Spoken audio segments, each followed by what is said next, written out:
Tonight, President Trump's alleged birthday drawing to Jeffrey Epstein released. The raunchy note, part of a book of birthday messages to the convicted sex offender, discovered in a trove of documents subpoenaed from Epstein's estate. The White House denying it, saying it's not the president's signature.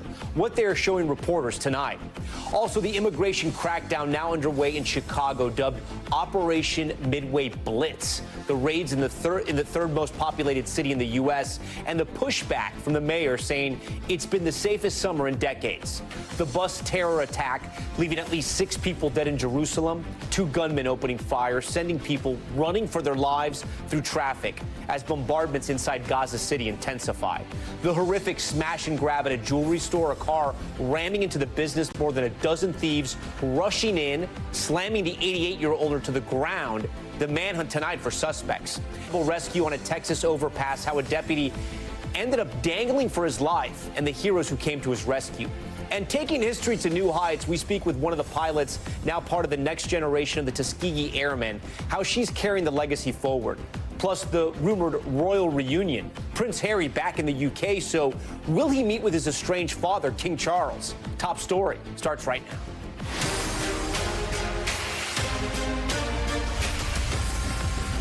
And good evening. We begin tonight with that lewd letter sent to convicted sex offender Jeffrey Epstein back in 2003, allegedly signed by President Trump.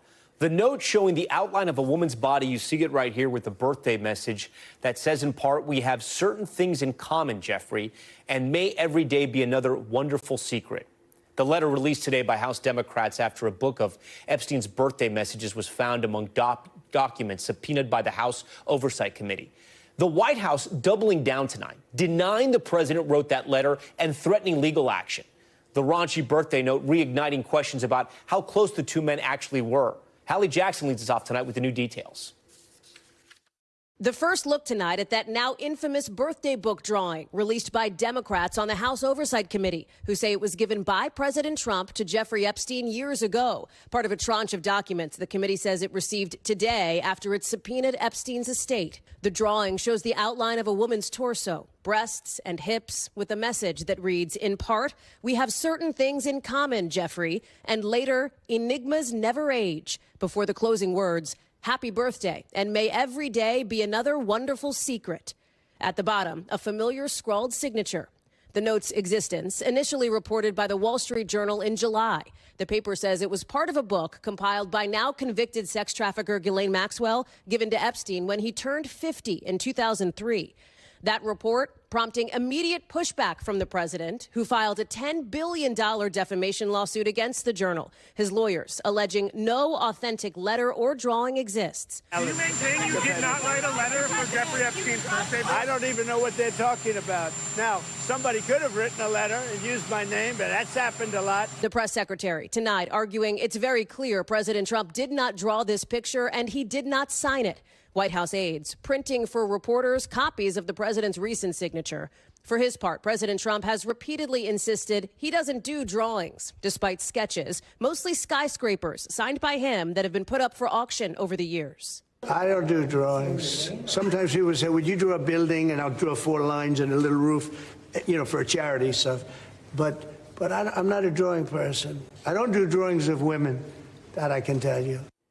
Okay, with that, Hallie Jackson joins us tonight from Washington. Hallie, I know there are a lot of developments tonight on this story. I know you have some new reporting for our viewers. Get us up to speed, please. And literally, Tom, the last 4 to 5 minutes here, this is all coming in. The House Oversight Committee led by Republicans. Remember, it was Democrats who released this specific image on the committee. Now we are hearing from the head of the Oversight Committee, Republican Chairman James Comer, who says it is appalling that Democrats, he says, are cherry-picking documents, in his words, and politicizing information received from the Epstein estate today. But I will tell you, they are also releasing more documents. Apparently, the entire birthday book. Now, remember, this is redacted. That is why this committee needed to review this information before releasing it publicly. But we now have that alleged birthday book, the last will and testament of Jeffrey Epstein, that controversial 2007 non-prosecution agreement between the Southern District of Florida and Jeffrey Epstein, as well as entries from his address books.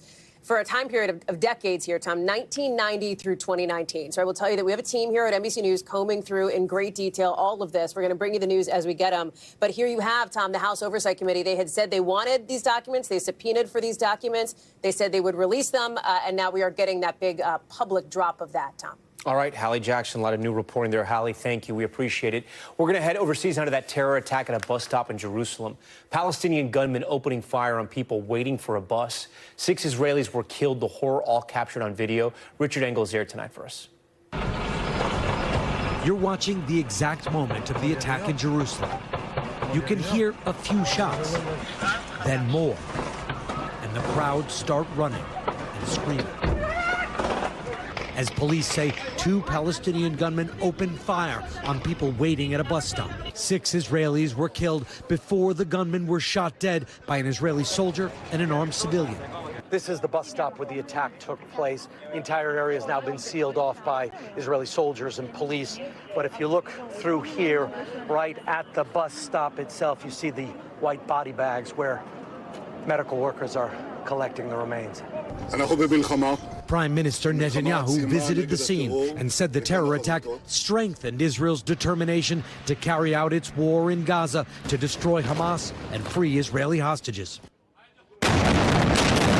And that Israeli airstrikes in Gaza City have already destroyed 50 high-rise buildings in 2 days, saying they issued evacuation orders for the buildings first and claiming they were used by Hamas. Netanyahu told Palestinians to get out of the city now, but many remain, convinced that they'll be killed or made homeless or starve wherever they go. So why bother? 12-year-old Jana Mansour was living in a tent next to one of the high-rises. Today, she was looking for her clothing. She says she used to have beautiful dresses, but that now she feels like walking garbage. Nothing is left in life. We are finished, she says. And here in Jerusalem tonight, 5 of the 10 people injured in the mass shooting remain in serious condition. Tom? Richard Engel for us. Richard, we thank you. We want to stay overseas now because Russia has launched its largest attack on Ukraine since the start of the war, striking a major government building in Kyiv, where President Trump's special envoy was visiting just last month. Now the White House threatening new sanctions on Russia. NBC's chief international correspondent Keir Simmons reports. Tonight, Ukraine reeling from the biggest Russian air bombardment of the war. Strikes across the country. This key government building in Kyiv hit for the first time by a ballistic missile, Ukraine says. Ukraine's prime minister filming inside. You can see the consequences, she tells the camera. And tonight, these stunning images. The building, visited by President Trump's envoy just last month, now gaping holes where the munitions struck and parts of a missile strewn around. The deadly message from Moscow delivered not by diplomats, but over 800 drones. Among the dead, a 32-year-old mother and her 2-month-old child. President Trump suggesting he's prepared to slap more sanctions on Russia over its ongoing attacks. I'm not happy. I'm not happy about the whole situation. Ukraine's President Zelensky calling the attacks murder, when real diplomacy could have begun long ago. Ukraine targeting Russia with its own drones, but President Putin unwavering, saying he will meet Zelensky, but only in the hero city of Moscow. His audience of Russian officials loudly applauding. And tonight, Tom, diplomats have travelled from here in Europe to Washington to push for new coordinated sanctions against Russia. Tom? Keir Simmons in Paris for us. Keir, we thank you. Back here at home, the President Trump's threat of a crime and immigration crackdown in Chicago. The Windy City, the latest focus of stepped-up federal law enforcement efforts. This as the Supreme Court hands the administration a major victory over similar operations in L.A. Gabe Gutierrez has the latest from the White House. Tonight, the Trump administration stepping up its crackdown on illegal immigration in Chicago. Seen here arresting a man from Mexico, ICE says, was wanted for aggravated sexual assault of a child. You try and reason with people like in Chicago with the governor and the mayor. You try and reason with them, and it's like you're talking to a wall. Over the weekend, President Trump posting an AI-generated image of himself with the phrase, "Shypocalypse now." The caption, I love the smell of deportations in the morning. The president saying he is still considering sending the National Guard there to reduce crime. We'd love to go into Chicago and straighten it out. We're bringing back law and order to our country. Over the last 2 weekends, there have been 14 homicides and at least 76 people shot in Chicago, with one alderman telling us National Guard troops would free up police. I absolutely support the Trump administration bringing in more federal resources.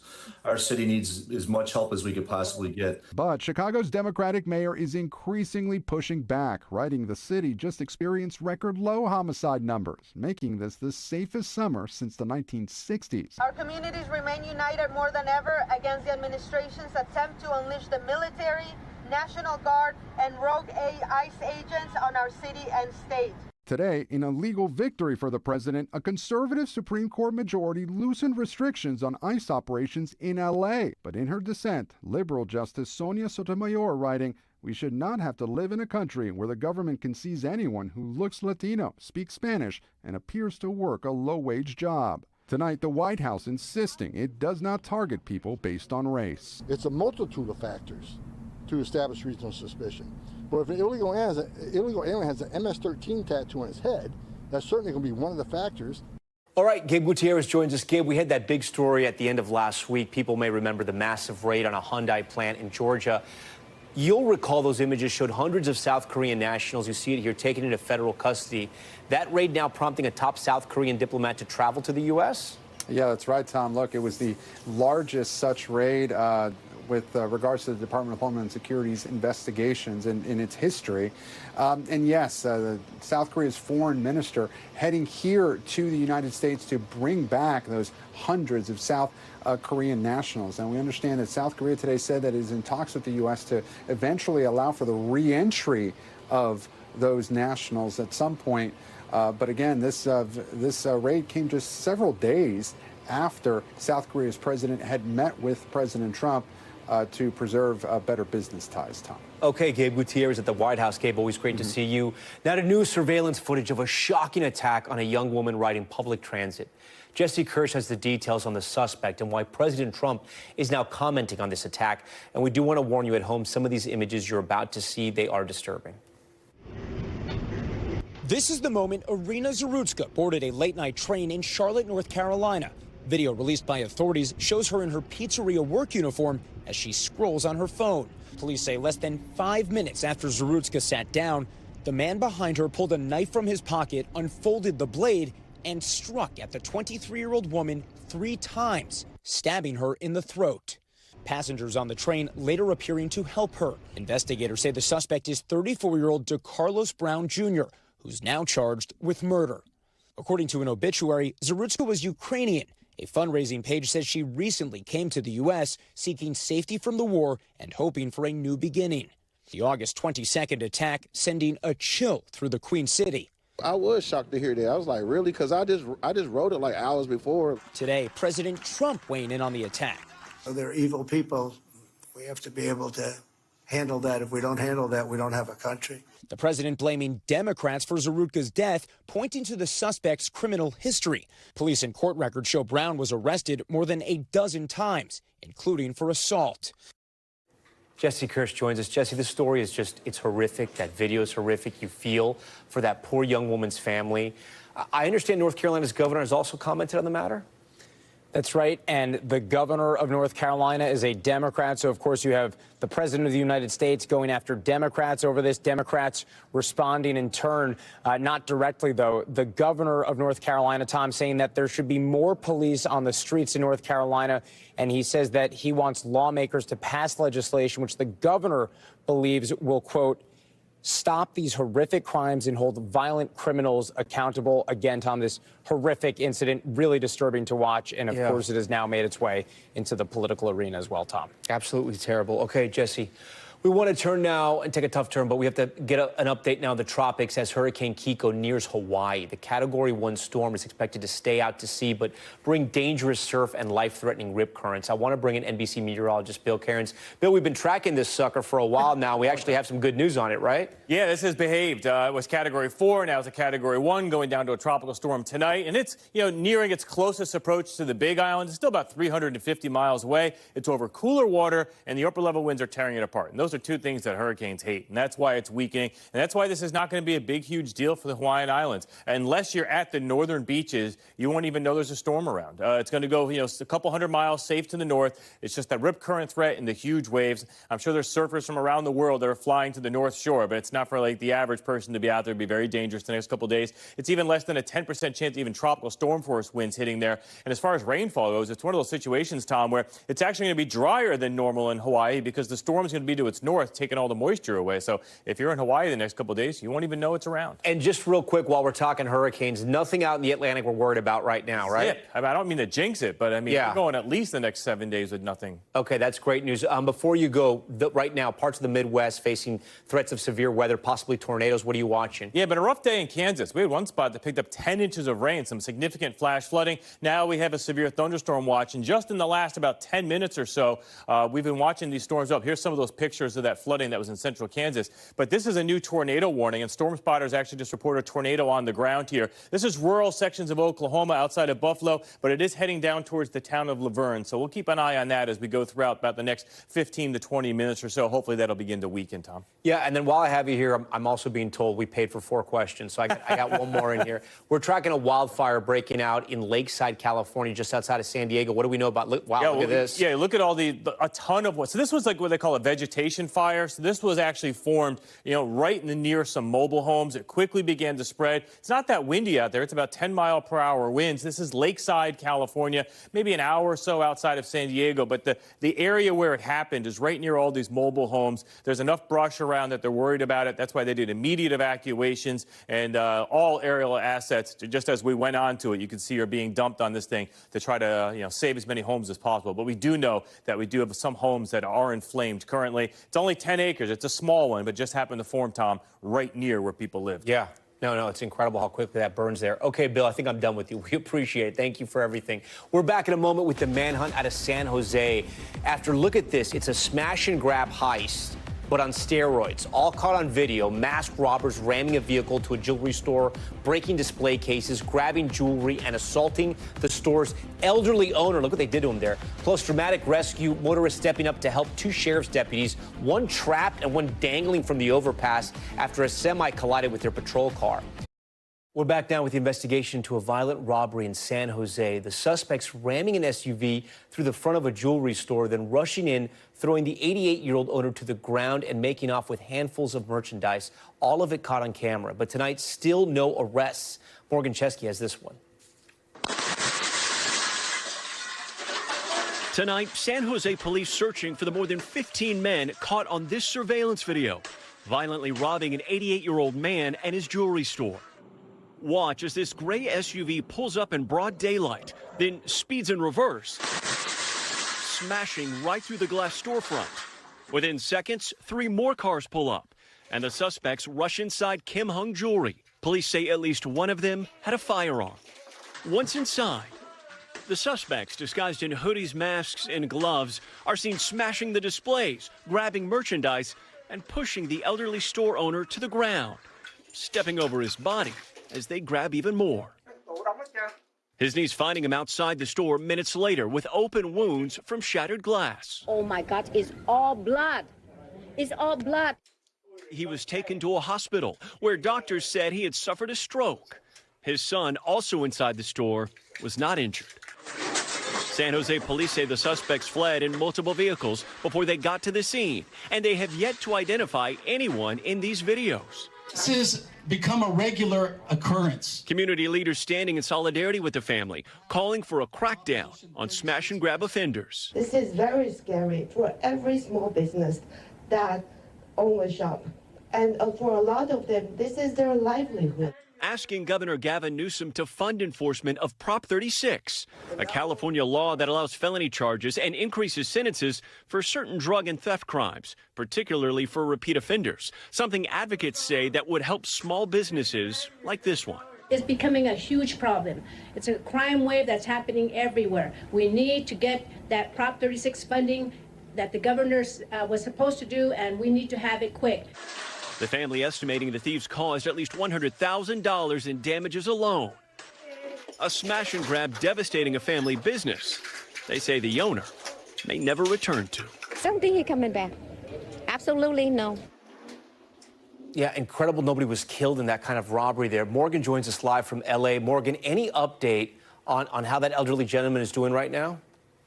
Yeah, Tom, family members say that he is out of the hospital, is recovering at home. They say that their grandfather is strong. However, he was so traumatized by what you watched happen on that video that he doesn't know if he's going to even be able to return to that business. They tell me he's been running for more than 4 decades. In the meantime, Tom, I'm told that local business owners are planning on meeting with San Jose police tomorrow to discuss how to better crack down on these crimes, just like this one. Tom? Yeah, I don't know if we've ever seen a robbery like that where you had so many crooks inside of the store. Okay, Morgan, we thank you for that. Now to an incredible rescue in Texas after a sheriff's deputy is left hanging on for dear life off the side of a highway.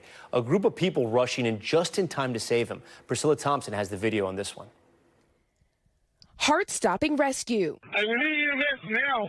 Not yet. I'm going to say. Now. A sheriff's deputy in Lubbock, Texas, seen here dangling off a highway overpass as a group of Good Samaritans rush in to help. Heard a crash.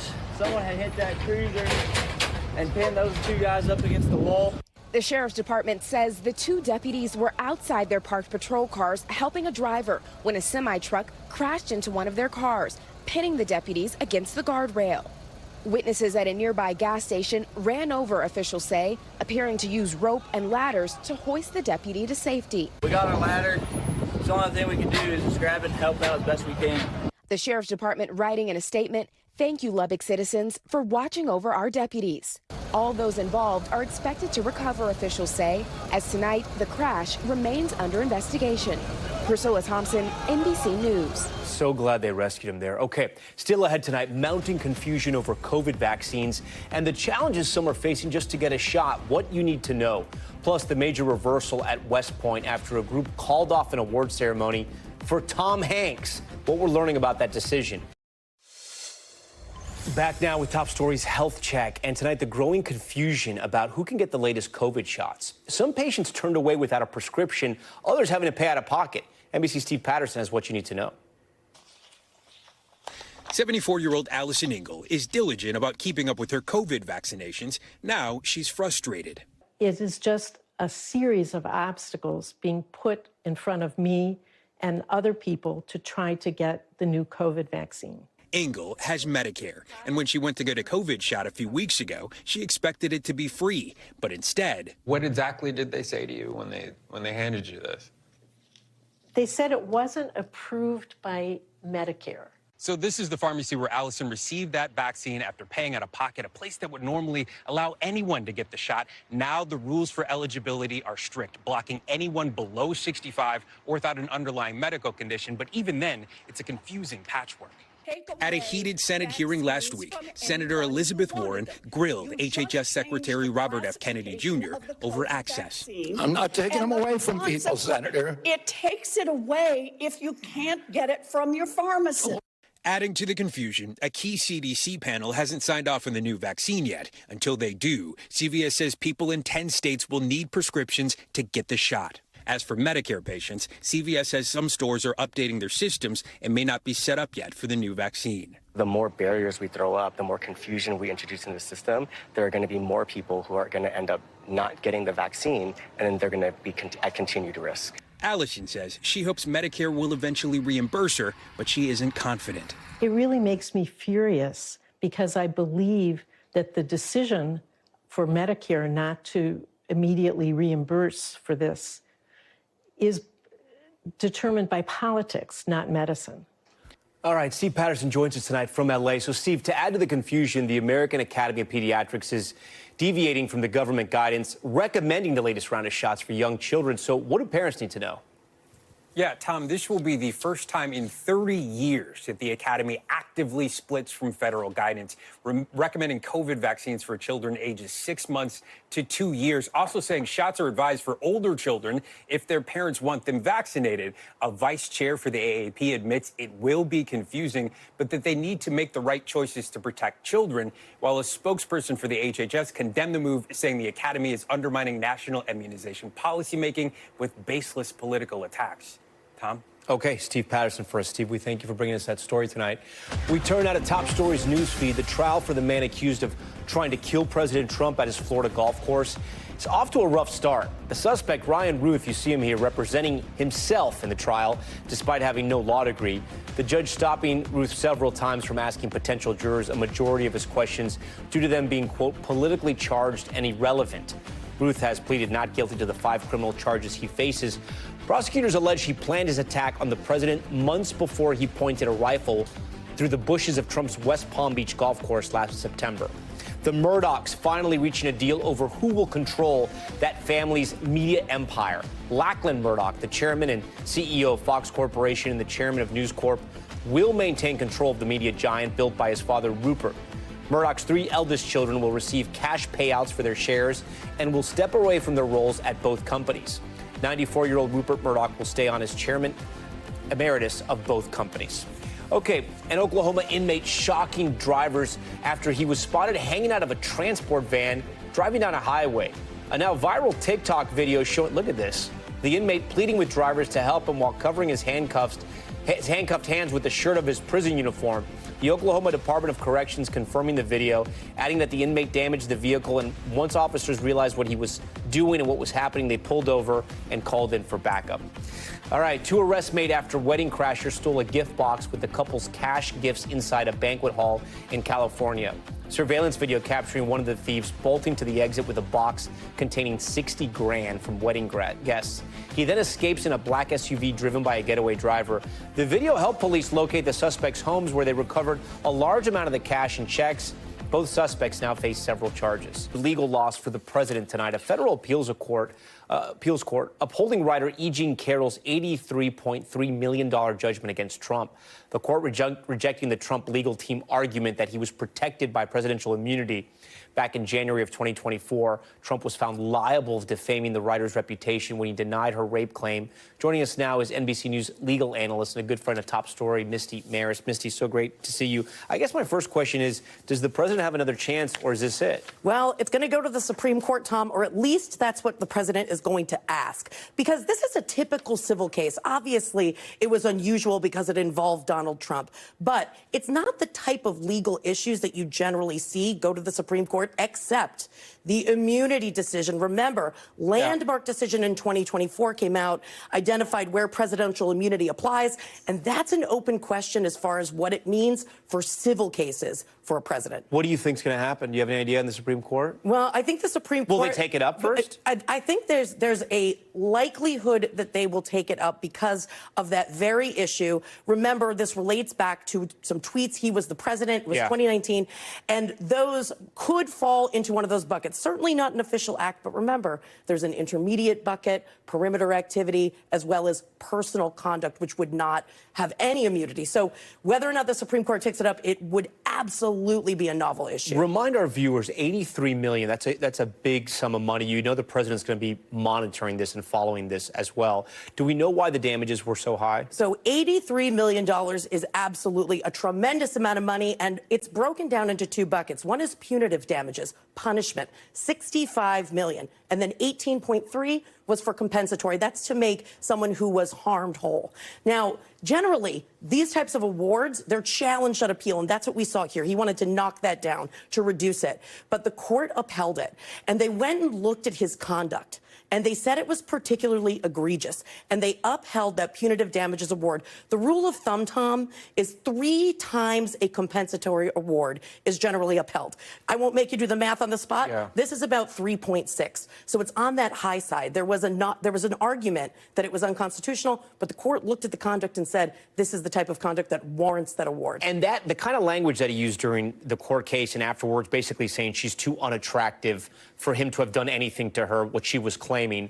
Did the appeals court also look at that language? I mean, was that factored into their decision? It was, and that was exactly what the appeals court looked at to say whether or not this is the type of case that warrants an award of that magnitude for those punishment damages, Tom, because that's what punitive damages are. They're for punishment, and there are factors that the court is going to look at to say whether or not that borders on unconstitutional. How long do we know till the Supreme Court may take this up? How long? Because the longer they have to wait, right, the president doesn't have to pay out E. Jean Carroll. Right. So now Carroll won. Remember, there's 2 E. Jean Carroll cases. Right. That one also was up on appeal. He was not successful. $5 million reward on that one. Still waiting to see if the Supreme Court will take it up. Now that this one has gone through the next steps of the appellate process, I imagine they're going to take up both or none. And so we'll see what happens. And we'll know that in the coming weeks, or I mean, not weeks, but months. Longer. Yeah, could take longer. Okay, Misty, so great to have you on. Always good to see you. Tom. Thank you. We have new polling on everything from President Trump's approval rating to public health. Our numbers guru, Steve Kornacki, he's in the house tonight here on Top Story. He's going to stop by to break it all down. And Prince Harry returns home to the UK for the first time in months. What? But there's one question looming over all this. Will he meet face-to-face with his father, the king, and his estranged brother? Raf Sanchez getting answers for us. That's next. We're back now with an inside look at President Trump's job performance and the other key findings from our NBC News Decision Desk poll powered by SurveyMonkey. So one major headline, you see it right here. 43% of U.S. adults say they approve of the president's job so far. The survey also took a deep dive into the issues that matter most to voters right now across the country, from the economy to Gen Z's views on marriage, children, and even success. Here to break it all down for us, the one and only Steve Kornacki, a good friend of Top Story. Steve, great to see you. Yeah. Talk to me first about the top 2 issues for voters in America, and how is President Trump doing? Yeah, so the economy rates voters say, Americans say, as their top issue, and more specifically, you see it right here. When it comes to the economy, it is inflation. It is the cost of living. Far and away over any other option here. That's what Americans are saying concerns them when it comes to the economy. And when you ask then, how do you think Trump's doing on this? 39% job approval rating, under 40%, his handling of inflation and the cost of living. And his number's been like this now pretty much throughout this second term. Yeah, this is really interesting because he ran on the economy, and a lot of people credit the economy for one of the reasons why he bid, because the economy wasn't in the place where Americans wanted it to be. So Democrats might be looking at this and saying, all right, his approval number's not that great. He's underwater when it comes to the economy as well, but they're in some trouble, right? Explain. Well, that's it. Democrats are licking their chops for the midterm, seeing this. Republicans say they're going to be able to withstand the Democrats in the midterms because, check this out, the view of the 2 parties. Now, this is the Republican Party right here. 43% favorable. That's not a great number, but it's better than the Democrats are doing. Only 41%. They're still more underwater than Republicans. They are. They are more unpopular than Republicans, and that's different. If you think back to Trump's first term, the Democrats were more popular than the Republicans. Then, different this time around, and Republicans say that could lead to a different result in the midterms. And you wonder, they need some momentum going into those midterms if they want to pick up some seats. They also sort of maybe need a party leader at this point, too. Let's talk about the gender gap here among Gen Z voters. There's a divide, I'm reading here, that reaches beyond politics into personal and social beliefs. What did the poll find? This was the most surprising thing to me in this poll. We're looking at Gen Z. This is adults under 30 years old, kind of that rising generation. We said, let's take their temperature on some basic questions about life and how they think about it. How do you define success in life? And look at this. We found a huge gap when it came to gender and politics. So this is men under 30 years old who voted for Donald Trump. We gave them a range of choices. What do you think is important to success? By far, they said, number 1, having children. Now look at this. Women under 30 who voted for Kamala Harris, what's dead last on their list? Having children. Couldn't be more opposite. Meanwhile, take a look at this. Very high on the list for women who voted for Harris. Having emotional stability. Men, Trump, dead last for them. These are some basic core questions about how these folks think about life, and they're very, very far apart. Both Americans, but they look at life in way different ways. There's a lot of debate now about vaccines. Did our poll ask Americans what they're thinking? Yeah, so remember last week in Florida, obviously the news was relaxing of that state's vaccine mandate. We didn't ask about a mandate. We asked here just about your general attitude towards the use of vaccines. All vaccines. All, right. And just, are you for generally using them or not? And you see more than 3/4 support it, although know, one thing notable here, Tom, we broke this down. Do you strongly support the use of vaccines? And there the number is under 50%. It's 48%. Really? Okay. So we do want to see, as we take this poll in the future, does that number continue to go down? And we're getting some really interesting numbers about people and vaccination rates in counties and cities. We're going to have that later this week and in the coming months. Steve Kornacki, always so great to have you here on Top Story. You got it, Tom. All right, we want to head overseas now. Time for Top Story's Global Watch. A train smashing into a bus outside of Mexico City, leaving at least 10 people dead and more than 40 others hurt. Video capturing the moment the freight train slams into the double-decker bus and keeps moving down the tracks. This is the aftermath of that wreck. It's unclear whether there were any gates or signals at the crossing, but state prosecutors say they are now investigating. Authorities in Nepal say at least 19 people are dead after protests broke out today over corruption and new restrictions on social media. Local news reports say around 400 people were hurt. You can see the clashes right here, police firing off tear gas, and the protesters trying to push against barricades. The demonstrations erupting a week after officials moved to ban several social media platforms for not registering with the government. And an update tonight on a story we've been following. An American pilot and influencer who was stuck at a Chilean air base in Antarctica for 2 months has just been released. 20-year-old Ethan Guo was held there after authorities accused him of lying about flight data. He was trying to become the youngest person to fly solo to all 7 continents and was raising money for cancer research. Guo landed in Chile over the weekend and agreed to donate $30,000 to a children's foundation to avoid a trial. And Prince Harry returning to the United Kingdom, paying tribute to his late grandmother, Queen Elizabeth, and speaking at a children's charity event. The big question tonight, could we see a royal reunion while he's there on this solo trip? The relationship between Prince Harry and his father, King Charles III, has, of course, been icy since Prince Harry stepped back from his duties as a senior royal in 2020. NBC's Raf Sanchez joins us now from Buckingham Palace with the latest. So, Raf, the last reunion between the two was way back in February of 2024, following the king's cancer diagnosis. Will he meet with his father this time? Well, Tom, at this point, there is no sign of a meeting, and there is no sign that this very public father-son royal rift is coming to an end.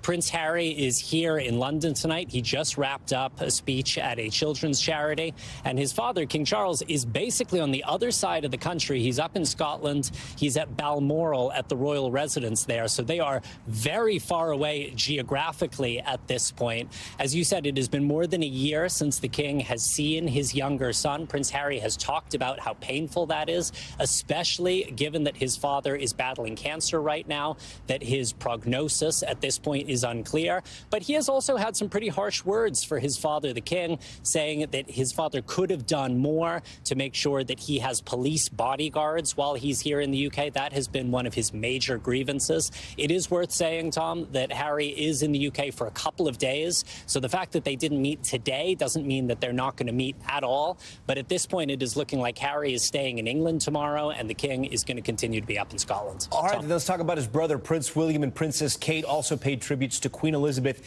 Is there any chance for the brothers to reunite?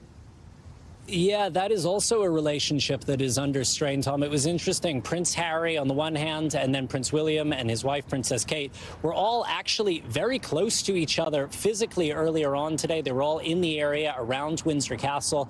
They were all paying tribute to the late Queen Elizabeth, who died back in September 2022.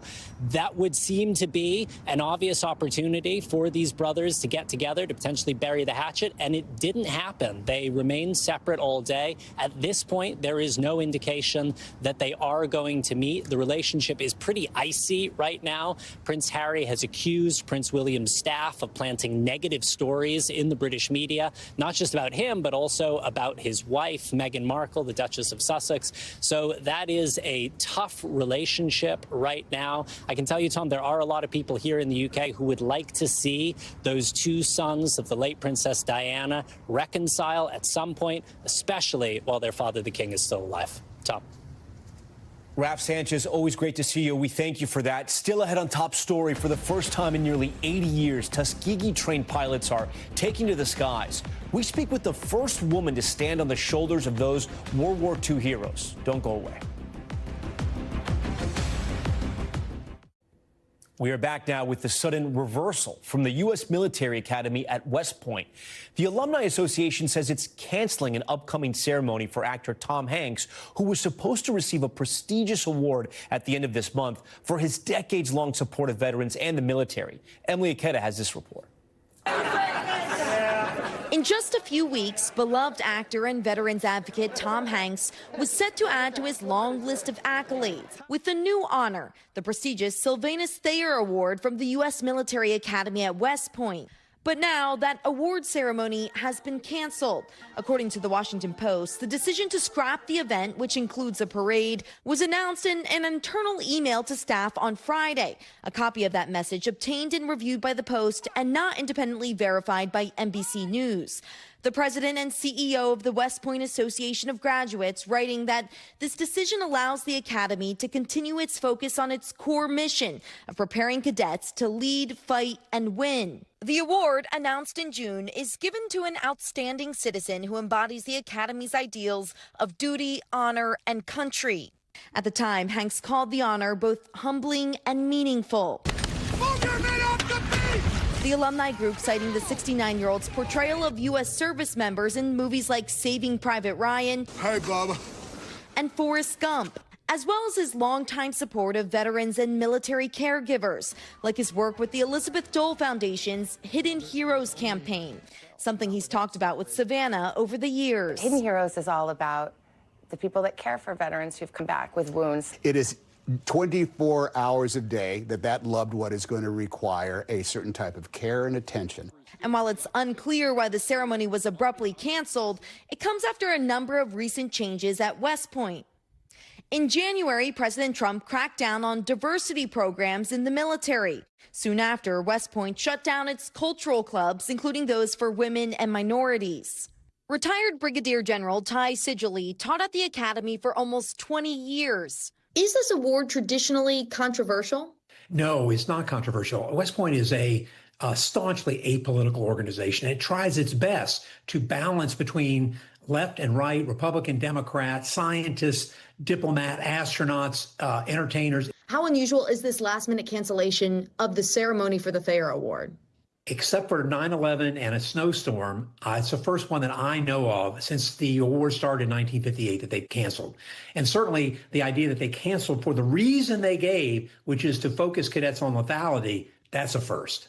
Today, President Trump calling the cancellation of Tom Hanks' ceremony an important move by West Point, slamming Hanks as destructive and woke. No word tonight from Tom Hanks, who has supported past Democratic presidential candidates. We also reached out to West Point and its alumni association, but have not heard back. Tom. Emily Aketa, we thank you. Finally tonight, a historic institution taking to the skies once again. Tuskegee University, which trained America's first black military pilots during World War II, launching a new program allowing students to get their pilot's licenses while earning their degrees. NBC's Erin Gilchrist spoke to the first female pilot to soar through the new program. Turning left downwind from runway. She's a new pilot flying with history under her wings. Tuskegee traffic, I'm at 849 Lima. Cambria Parker is the first woman pilot from Tuskegee University's new aviation science program. Make sure the rotor moves left, make sure it moves right. There were Tuskegee women working, but not flying, so it feels pretty good to be doing the flying. At the height of World War II, the U.S. Army Air Corps sent black cadets to the Tuskegee Institute for primary flight training. I turned right and put up a stone wall of bullets. They became the nation's first black military pilots, the Tuskegee Airmen. Then we're checking the hinges as well. There's 6 here. Cambria is among about 50 students in the program at Tuskegee and historic Moton Field, where the legacy of those first black fighter pilots was born. Now preparing students for private and commercial licenses, hoping to help the nation's pilot shortage. It's exciting to actually be operating a 2,000-pound vehicle. How tall are you? I'm 5 foot even. I mean, you are the master when you're in this cockpit, though, right? Mm-hmm. When I'm in it, I feel like I'm 8 foot tall.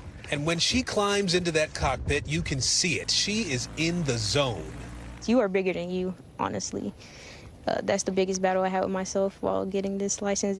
A mindset that's even allowed her to rise above her fear of heights. But when you're in the air, no fear. Yeah. No fear. No fear. A fearlessness familiar to these airfields, launching a new generation into history. Aaron Gilchrist, NBC News, Tuskegee, Alabama. And we thank Aaron Gilchrist for that story. We thank you for watching Top Story tonight. I'm Tom Llamas in New York. Stay right there. More news on the way.